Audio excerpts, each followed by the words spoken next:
कॉलेजला जाताना एक मुलगा मला खूप छेडायचा. एक दिवस मी त्याला खूप ऐकवले. मग त्याने माझ्यासोबत बोलण्यासाठी माझ्या मैत्रिणीसोबत मैत्री केली. हळूहळू मला सुद्धा त्याच्यावर प्रेम झाले. जेव्हा शिक्षण पूर्ण झाले तेव्हा त्याने मला वचन दिले की मी माझ्या आईवडिलांना घेऊन तुझ्या घरी स्थळ घेऊन येईल. पण खूप वर्ष होऊनही तो आलाच नाही.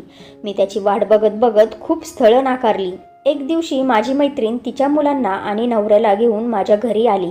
तेव्हा माझं हृदय बंद पडणंच बाकी होतं, कारण तिचा नवरा 12वी झाल्यानंतर पुढच्या शिक्षणासाठी मी बाबाजवळ हट्ट करू लागले. पण माझ्या बाबांना माझे लग्न करायचे होते, त्यामुळे पुढे शिकण्याची परमिशन नव्हती. असेच 2 वर्ष निघून गेले. नाही लग्न झाले, नाही पुढचे ॲडमिशन घेतले. शेवटी बाबांना जाणवलं की लग्न तेव्हाच होईल जेव्हा माझ्या नशिबात असेल. तोपर्यंत पुढे शिकली तर माझाच फायदा होईल. मग एक दिवस तेच मला म्हणाले की पोरी, तुला पुढे शिकायचे असेल तर ॲडमिशन घेऊ शकतेस. जर या दरम्यान कोणते चांगले स्थळ आले तर तुला शिक्षण सोडून द्यावे लागेल. मी सुद्धा बाबांचे बोलणे मान्य केले. विचार केला की जे काही नशिबात असेल तेच घडेल. मी खूप मिळून मिसळून राहणारी हसतमुख मुलगी होते. काही दिवसातच मी कॉलेजला ॲडमिशन घेतले आणि कितीतरी मुली माझ्या मैत्रिणी झाल्या. त्या मला खूप पसंत करत होत्या. पण मी कोणालाच माझे दुःख सांगितले नव्हते. जर एखाद्या दिवशी मी शांत बसले तर त्यांना माझी काळजी वाटू लागायची. मग सगळ्या मुली माझ्या मागे पडायच्या, म्हणायच्या, काय झालं आहे, तू शांत शांत का आहेस, घरी काही झालं आहे का?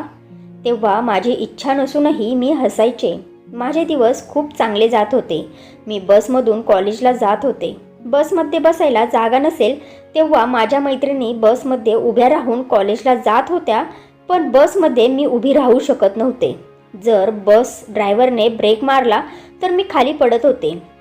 बसमधले पॅसेंजर मला हसायचे आणि मैत्रिणीसुद्धा माझी चेष्टा करायच्या. असे खूप वेळा घडले होते. योगायोगाने मला एका मुलाने सुद्धा माझा पडण्याचा तमाशा बघितला होता. ज्या बस स्टॉपवर मी उभी राहायचे तो मुलगासुद्धा त्यावेळेला बस स्टॉपवर त्याची गाडी घेऊन उभा राहायचा. तो या स्टॉपवरून त्याच्या एका मित्राला घेऊन जायचा. काही दिवसांपासून मला जाणवले होते की तो मुलगा मला पाहतो. तो दिसायला हँडसम होता. तो कोणत्या तरी युनिव्हर्सिटीचा स्टुडंट वाटत होता. मी त्याला पाहून न पाहिल्यासारखी करत होते, तरीसुद्धा त्याची नजर माझ्याकडेच असल्याची मला जाणवत होते. त्यावेळी माझ्या मैत्रिणीसुद्धा माझ्यासोबत असायच्या. त्या मुलाच्या पाहण्याने मी खूप गोंधळात पडायचे. त्यामुळे मी आता माझा चेहरा स्कार्फने बांधायला सुरुवात केली होती. त्याच्या कारने तो बस स्टॉपच्या समोरून जात होता. दिवस असेच निघून जात होते. मी त्याच्याकडे अजिबातच लक्ष देत नव्हते. पण दररोज तो माझ्या शेजारून जाताना हळूच मला म्हणायचा, मी तुम्हाला ड्रॉप करू का? पण मी त्याला कधीच काहीच उत्तर दिले नाही. एक दिवस सगळ्या मुली बस स्टॉपवर उभ्या होत्या. ऊन खूप कडक होते, त्यामुळे आम्ही बसची वाट बघत शेजारच्या दुकानात उभे राहिलो. ते दुकान स्टेशनरीचे होते, जिथे आम्ही पुस्तके वगैरे खरेदी करायचो आणि जेरॉक्ससुद्धा काढायचो. आम्ही सर्व मुली गप्पा मारण्यात बिझी होतो. तेव्हा दुकानवाल्याच्या आवाजाने आम्ही सर्वजण चकित झालो, कारण तो दुकानदार म्हणाला होता की तुमच्यापैकी जिचे नाव कोमल आहे तिचा फोन आला आहे. कोमल तर माझे नाव होते. त्याचे बोलणे ऐकून माझा रंगच उडाला होता. मी शांत बसले तेव्हा शेजारची मुलगी त्या दुकानवाल्याला म्हणाली, फोन मुलाचा आहे की मुलीचा? तेव्हा तो दुकानवाला म्हणाला, कोणत्या तरी मुलीचा फोन आहे. मी हैराण झाले होते की ही कोणती माझी मैत्रीण आहे. मी याच विचारात होते की तो मुलगासुद्धा त्या दुकानात आला. मी फोनवर बोलण्यासाठी माझ्या हातातले पुस्तक आणि चष्मा काउंटरवर ठेवला होता. खूप मुश्किलने मी त्या फोनवरच्या माहिती नसलेल्या मैत्रिणीपासून पिच्छा सोडवला. फोन बंदच केला होता की बस आली आणि सगळ्या मुली पळत पळत जाऊन बसमध्ये चढल्या. भीतीमुळे मी माझे एक पुस्तक आणि चष्मा काउंटरवरच सोडला आणि बसकडे धावत गेले. दुसऱ्या दिवशी त्या दुकानवाल्याला मी माझ्या पुस्तकाबद्दल आणि चष्म्याबद्दल विचारलं तेव्हा माहिती पडलं की तोच मुलगा माझ्या वस्तू घेऊन गेला आहे. तो दुकानदाराला म्हणाला होता की मी कोमलचा क्लासमेट आहे, या वस्तू मी तिला देईल. दुसऱ्या दिवशी मी पुन्हा त्या दुकानवाल्याकडे गेले आणि विचारले की त्या मुलाने माझ्या वस्तू परत केल्या आहेत का? तेव्हा तो दुकानवाला म्हणाला, हो, त्याने परत तुमच्या वस्तू दिल्या आहेत, हे घ्या. तो मुलगा तुम्हाला या वस्तू देऊ शकला नाही, त्यामुळे त्याने इथे परत आणून दिल्या आहेत. मी माझ्या वस्तू घेतल्या आणि घरी जाऊन पुस्तक उघडलं तेव्हा त्यात एक चिठ्ठी होती ज्यात शायरी लिहिली होती. दुसऱ्या दिवशी मी पुन्हा एकदा त्या दुकानावर गेले आणि त्या दुकानदाराला म्हणाले की हा कागद माझ्या बुकमध्ये ज्याने ठेवला होता त्यालाच परत द्या आणि त्याला बोला की मला शेरो शायरींची आवड नाही आहे. तेव्हा तो दुकानवाला म्हणाला, त्या मुलाचे नाव कमलेश आहे, तो माझा मित्र आहे. मी त्याला हा कागद देईल आणि तुमचा निरोपसुद्धा सांगेल. तुम्ही काळजी करू नका, तो पुन्हा असे वागणार नाही. असे बोलून त्या दुकानदाराने तो कागद ठेवला. त्यावेळेस माझी मैत्रीण प्रियासुद्धा माझ्यासोबत होती. ती मला म्हणाली की कोमल, प्लीज त्याला असं टाळू नकोस. तो किती छान मुलगा आहे, किती हँडसम आहे, त्याचे डोळे तर किती छान आहेत. मी तर त्याच्यावर मरते बाबा. मी प्रियाला लगेच उत्तर दिले, तू मरते तर मर, उलट जगामध्ये पाणी घे आणि त्याच्यात बुडून जा. मला अशा प्रकारच्या गाण्यांवर आणि शायरीवर खूप चीड येते. याच्यानंतर तो रोजच मला त्या दुकानावर फोन करू लागला. माझी मैत्रीण स्वतः त्या दुकानावर जायची आणि त्याचा फोन ऐकायची. मी तिला नकार द्यायचे, पण ती माझं काहीच ऐकत नव्हती. एक दिवस मी तिच्याकडून फोन हिसकावून घेतला आणि म्हणाले की देवासाठी तू माझा पिच्छा सोड, तुझं आणि माझं कधीच जमणार नाही. त्यावर तो म्हणाला, कोमल, माझं ऐकून तर घे. मी माझ्या आईची शपथ घेऊन सांगतो की मी तुला कधीच धोका देणार नाही. प्लीज माझ्यावर विश्वास ठेव. जर तू माझ्यासोबत बोलली नाहीस तर मी तुझ्यासमोरच बसच्या खाली येईल आणि मरून जाईल. तो असं बोलल्यानंतर मी खूप घाबरले. माझी संपूर्ण रात्र या विचारात गेली. मला समजतच नव्हते की आता मी काय करू. कॉलेजला जाणं सोडून देऊ का? तो रोजच मला फोन करत होता आणि माझी मैत्रीण त्याचं ऐकून त्याचा मेसेज माझ्यापर्यंत पोहोचवायची. नंतर त्याने काही दिवसांनी त्याचा पर्सनल नंबरसुद्धा माझ्या मैत्रिणीजवळ दिला. तेव्हा मी माझ्या मैत्रिणीवर खूप रागवले आणि तिच्याशी सुद्धा बोलणं बंद केलं. त्याचे फोन तर करणे बंद झाले, पण तो आता कॉलेजच्या रस्त्यावर सुद्धा येऊ लागला. मी तरसून त्याला एक दिवस खूप वाईट साईड बोलले होते आणि ठणकावून सुद्धा सांगितले होते. एका बाजूला बाबांची भीती आणि खानदानीच्या इज्जतीचा प्रश्न होता, तर दुसऱ्या बाजूला हा हट्टी मुलगा होता. एक दिवस फोन उचलला तर कमलेशने देवाची शपथ दिली आणि देवाची शपथ देऊन म्हणाला की प्लीज कोमल, फोन बंद करू नकोस. पहिली मी त्याला ठणकावून सांगायचे, पण त्या दिवशी मी त्याला फोनवर खूप शांत होऊन विनंतीच्या स्वरात म्हणाले, हे बघ कमलेश, तू जो कोणी आहे प्लीज माझा पिच्छा सोडून दे. मला त्रास देऊ नकोस. मला खूप अडचणी आहेत. माझा नाईलाज आहे. एकतर खूप मुश्किलने मला पुढच्या शिक्षणासाठी परमिशन भेटली आहे. जर हे माझ्या बाबांना कळाले ना तर ते दुसरं काहीच बोलणार नाही, फक्त मला कॉलेजवरून काढून टाकतील. माझे खूप मोठे नुकसान होईल रे. मी काय अशी तशी मुलगी नाही आहे. मी एक संस्कारी घराण्यातील मुलगी आहे. प्लीज तू माझा पिच्छा सोड. तू दुसऱ्या कोणत्या तरी मुलीशी मैत्री कर ना, पण मला त्रास देऊ नकोस. तुला तुझ्या आईची शपथ आहे. प्लीज ही गोष्ट इथेच थांबव. तेव्हा कमलेश म्हणाला, मला फक्त तूच हवी आहेस कोमल. तेव्हा मी त्याला म्हणाले, अरे शेवटी मीच का? कितीतरी मुली माझ्यासोबत असतात. मी रोज चेहरा स्कार्फने लपवते. मी एक घाबरट मुलगी आहे, त्यामुळेच तुला मला बदनाम करायचे आहे ना? पण एक लक्षात ठेव, ही कोमल तुला कधीच मिळणार नाही. तो परत म्हणाला, हे जग सगळं नशिबावरच असतं, पण माणूस प्रयत्न तर करतो ना. मी शेवटी तरसून फोन बंद केला. पहिल्या वेळेस त्याच्यासोबत इतक्या वेळ मी बोलले होते. दुसऱ्या दिवशी जेव्हा मी कॉलेजला निघाले तेव्हा माझे मन खूप वाईटरित्या धडधड करत होते आणि हातपायसुद्धा थंड पडले होते. मला पश्चाताप होत होता की मी त्या मुलासोबत का बोलले. मग मी विचार केला की माझ्या रोजच्या बसस्टॉपवर थांबण्यापेक्षा पुढच्या बसस्टॉपवर जाऊन थांबते. थोडी दूर गेले होते की मला भीती वाटायला लागली. तेव्हा माझी मैत्रीण प्रिया येताना दिसली. खरं तर आमचे बोलणे बंद होते, पण तिला पाहिल्यानंतर माझी भीती पळून गेली. विचार केला की तिच्यासोबत परत माझ्या पहिल्या बसस्टॉपवर जाते, कारण पुढचा स्टॉप तर खूपच दूर होता. तिच्यासोबत मी बोलणारच होते की ती पळत आली आणि मला म्हणाली, आज इकडे तिकडे कुठे जात आहेस? मी शांत होते, काही उत्तर देऊ शकले नाही. तेवढ्यात बस शेजारून निघून गेली. कॉलेजच्या बस मागे पळाले, पण ती निघून गेली होती. प्रियासुद्धा माझ्यासोबतच होती. मग आम्ही दोघी पुढे चालत चालत निघालो. आम्ही थोड्या दूरच गेलो होतो की पाठीमागून जोराच्या स्पीडने एक बाईक आली आणि प्रियाला धडक मारून निघून गेली.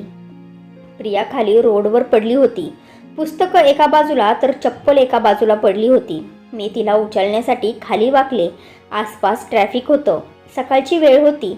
लोक ऑफिसला तर स्टुडंट कॉलेज स्कूलला जात होते.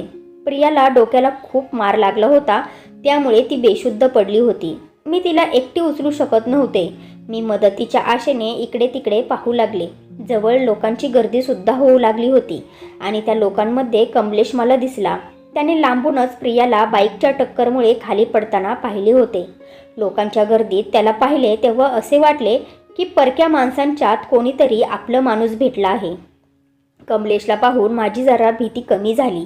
त्याने पुढे होऊन प्रियाला उचलले आणि रस्त्याच्या कडेला उभ्या असलेल्या त्याच्या गाडीकडे निघाला आणि मला म्हणाला की माझ्या पाठीमागे ये, आपल्याला हिला हॉस्पिटलला घेऊन जावं लागेल.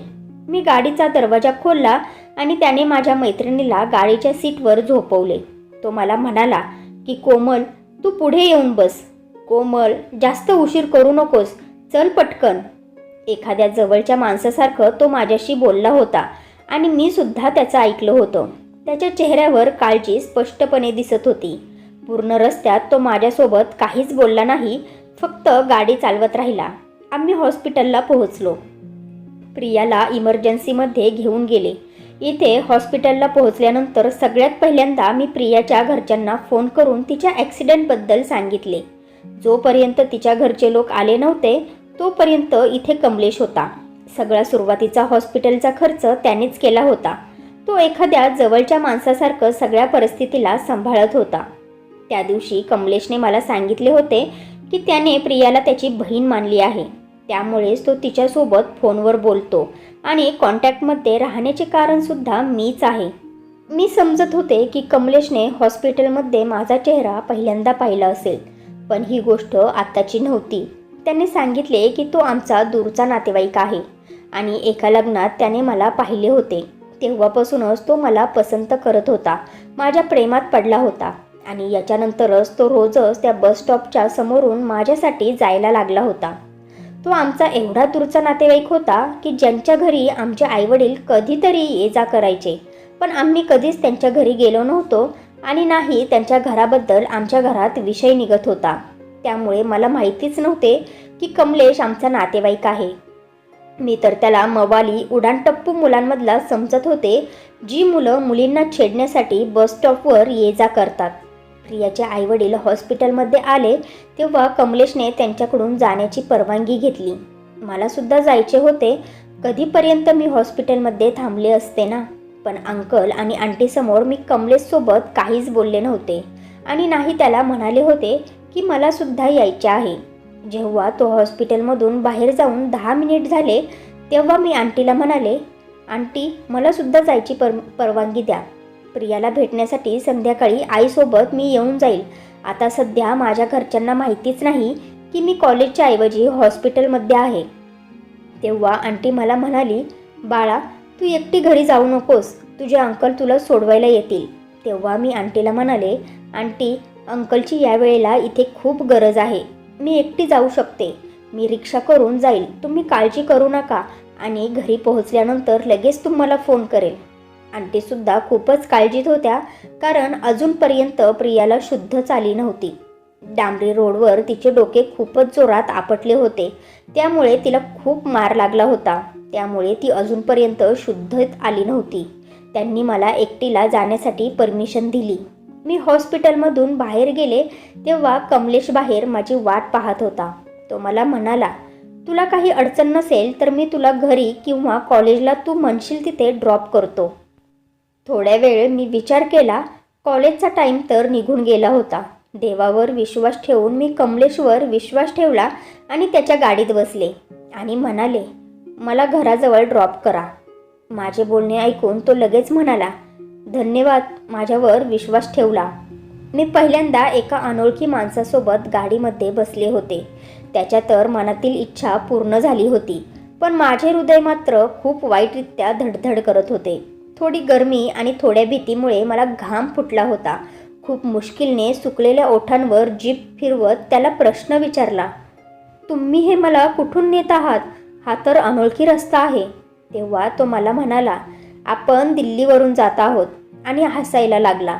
म्हणाला, थोडी वाट पहा, एवढी का घाबरत आहेस? मी काय तुला पळून घेऊन जाणार नाही, तुझ्याच घरी ड्रॉप करेल.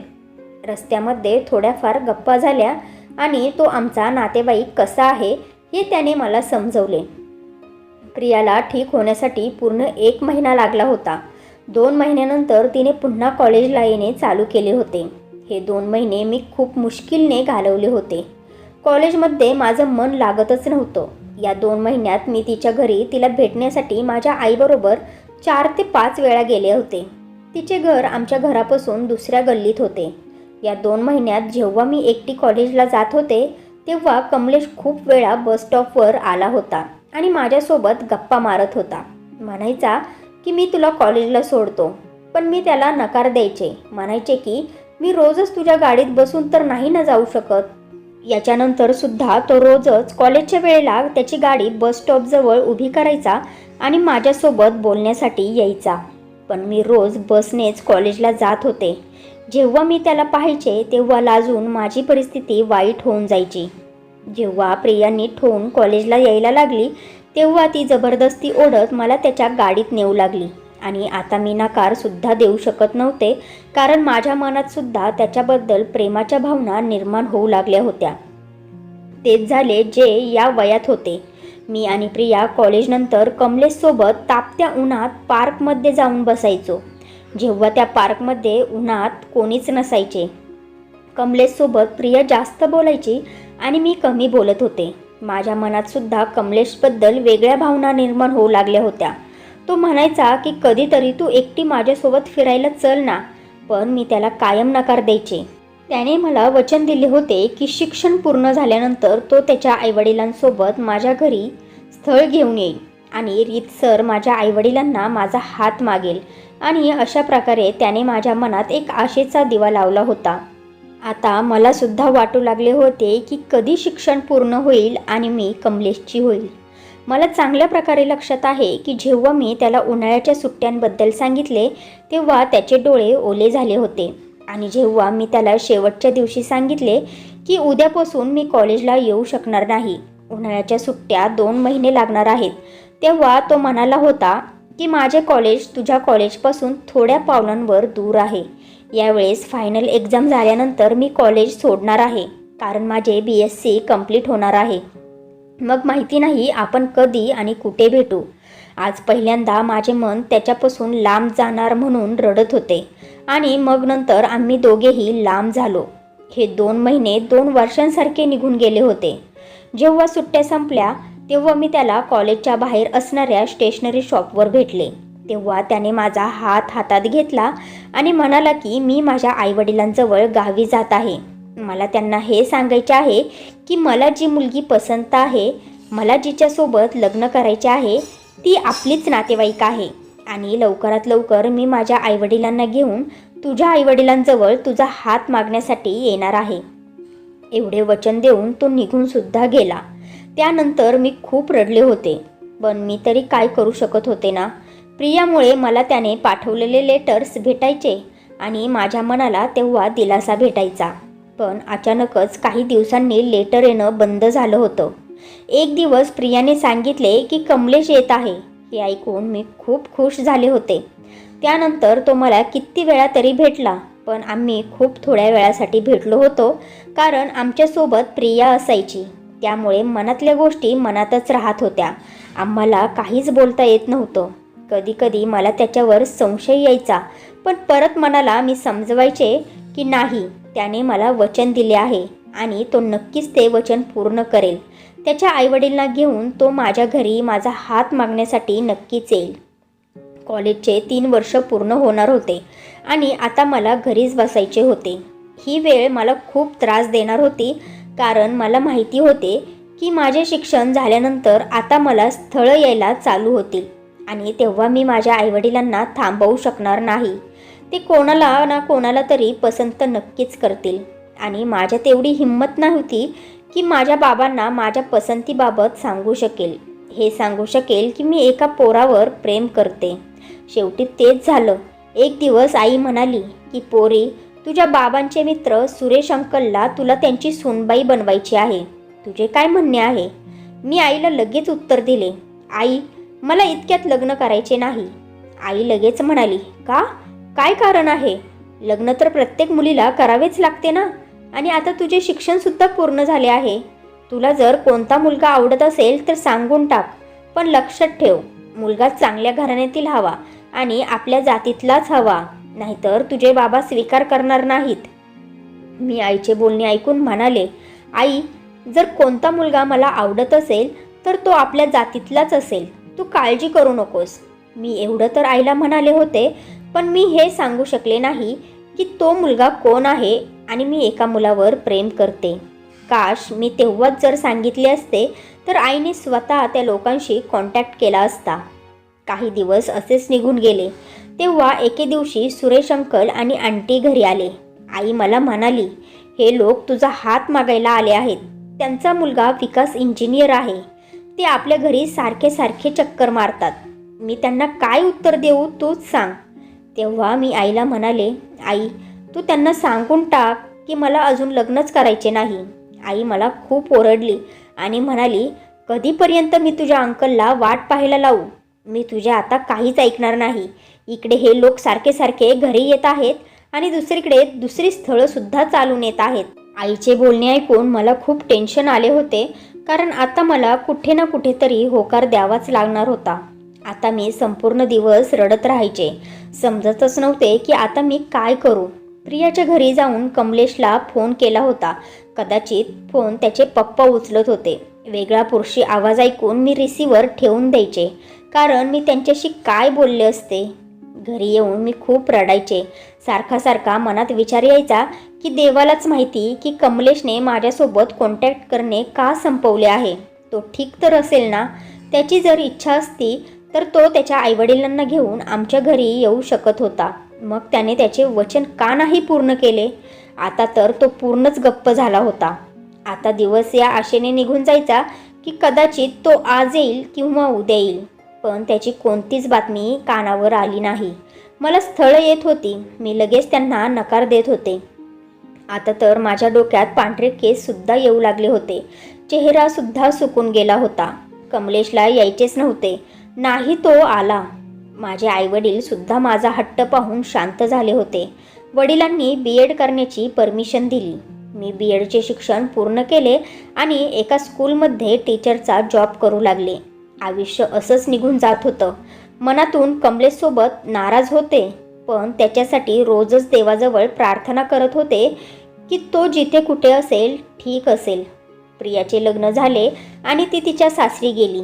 तिचे लग्न एका आर्मी ऑफिसरसोबत झाले होते आणि ती खूप खुश होती. तिच्या लग्नानंतर आम्ही खूप दिवस भेटलोच नव्हतो. मी माझ्या मनाला खूप समजवले होते, पण कमलेशच्या आठवणी मनातून दूर करू शकले नाही. मनातल्या मनात त्याला तक्रार करायचे की मला माझ्या प्रेमाचे हेच फळ भेटले का. मी तर माझ्या आईवडिलांचे सुद्धा ऐकले नाही आणि चांगल्या चांगल्या स्थळांना नकार देऊन तुझी वाट बघत बसले आणि तू तर मागे वळून सुद्धा पाहिले नाही. ह्याचेच नाव प्रेम आहे का. आपले प्रेम तर निस्वार्थ होते ना. मग का मला एवढी मोठी शिक्षा भेटली कमलेश. मी तर आता स्वतःला कमलेशची समजत होते की कदाचित एखाद्या दिवशी तो येईल आणि माझा हात माझ्या आईवडिलांना मागेल. एक दिवस मी स्कूलवरून घरी आले होते. तेव्हा प्रिया माझ्या घरी आली होती. तिला पाहून माझा आनंद गगनात मावत नव्हता, कारण खूप वर्षानंतर ती मला भेटली होती. आणि ती एकटी नव्हती, तर 2 जुळ्या मुलांसोबत होती, जी मुलं खूपच सुंदर आणि क्यूट दिसत होती. मी पटकन त्या मुलांना मिठी मारली, खूप प्रेम दिले आणि तिला म्हणाले की तू तर इतकी सुंदर नाही, मग या गोड मुलांना कुठून घेऊन आली आहेस. तुझी तर मुलं खूपच क्यूट आहेत ग. प्रिया म्हणाली, ते दोघेही त्यांच्या बापावर गेले आहेत. ते दिसायला खूप छान आहेत. मी म्हणाले, असं होय, खूप लकी आहात बाबा तुम्ही. असं म्हणताना मला कमलेशची आठवण झाली आणि मी हसता हसता उदास झाले. प्रियाला लगेच कळाले की मी का उदास झाले आहे. काही वेळानंतर जेव्हा मी दोघीच एका खोलीत होतो, तेव्हा प्रियाने मला विचारले की कोमल, कमलेशने तुझ्याशी कधीच कॉन्टॅक्ट केला नाही का ग. त्याचा काही पत्ता आहे का. मी तिला उत्तर दिले, नाही ग, कधीच नाही. तुझा झाला का त्याच्याशी कॉन्टॅक्ट. प्रिया दबकतच म्हणाली, कधीच नाही. पण ती हे बोलता बोलता शांत झाली. मी प्रियाला म्हणाले, प्रिया, काय मनात असेल तर ते मला सांग. माझ्यापासून काहीच लपवू नकोस. तुला तुझ्या मुलांची शपथ आहे, मी खूप त्रासात आहे ग. तुला माहिती आहे का त्याच्याशिवाय एक एक क्षण कसा गेला आहे ते. प्रिया म्हणाली, मला माहिती आहे ग, पण जी गोष्ट आहे ना ती तू ऐकू शकणार नाहीस. मी तिला म्हणाले, मी प्रत्येक गोष्ट हिम्मत करून ऐकेल, मग ती कितीही त्रास देणारी असली तरी, पण माझ्या या दुःखापेक्षा कमीच असेल ना. तेव्हा प्रियाने सांगितले की कोमल, माझे पती ज्या बॅचमध्ये होते, कमलेशसुद्धा त्याच बॅचमध्ये होता, कारण त्यांचे सोबतच सिलेक्शन झाले होते आणि नंतर जे कारगिलचे युद्ध झाले त्या युद्धात दोघेही सोबतच होते. देवाने माझ्या पतीचा जीव वाचवला, पण कमलेश शहीद झाला ग. मी तुला ही बातमी सांगू शकले नाही कारण माझ्यात एवढी हिंमत नव्हती. कमलेश तुझ्यासाठी त्याच्या आईवडिलांसोबत बोलला होता आणि ते सुद्धा तयार झाले होते, पण त्याच्या आयुष्याने त्याला एवढा वेळच दिला नाही की ते तुझ्या घरी तुझा हात मागायला येतील. आता कमलेश शहीद झाला आहे आणि देवाने त्याला आपल्याजवळ घेतले आहे. त्याच्यापेक्षा जास्त मोठे स्थान कोणतेच नाही. देशाचे रक्षण करताना त्याने खूप मोठे बलिदान दिले आहे ग. प्रियाचे बोलणे ऐकल्यावर मला खूप मोठा धक्का बसला होता. मी तशीच जमिनीवर कोसळले होते. मी खूप खूप रडले आणि प्रियाजवळ माझे मन मोकळे केले. पण एका बाजूला मला आनंद झाला की माझा कमलेश गद्दार नव्हता, उलट त्याने आपल्या देशासाठी आपले आयुष्य कुर्बान केले होते.